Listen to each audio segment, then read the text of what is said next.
So matching wine and food in Italy assumes almost biblical proportions.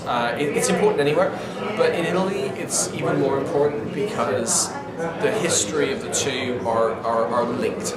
And have been for thousands of years. There are endless examples of this, but just to give you a couple, risotto, so the famous rice which grows in the north of Italy, a little bit in Piemonte, mainly in the Veneto, and that is perfect with Soave. Soave is a white wine from the Veneto, wonderful with risotto.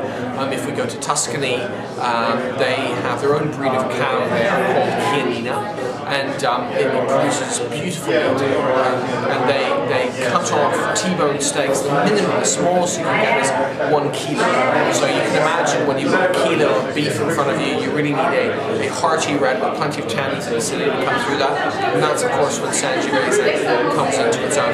Closer to the coast, any one of dozens of Italian white wines go with the seafood that they're pulling out all along the coastline. Thousands of miles of coastline in Italy, all kinds of fish. There is actually a movement in Italy which is called merroir. So we've got terroir for the land, and now there's merroir for the sea. So how can the same fish taste different from different parts of the Mediterranean? And of course, all of that is married to the white wines which are grown along the coast. Verdicchio is brewing with sea bass, which you get off the Marche coast, and there are endless examples of that. So it really is important, and it goes back to the history of Italy, where the food changed from city-state to city-state, and the wine changed from city-state to city-state.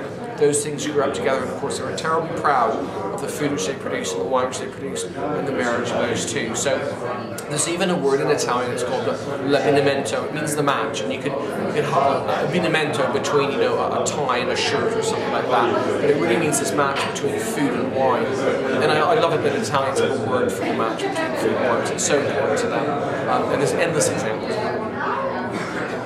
Fantastic.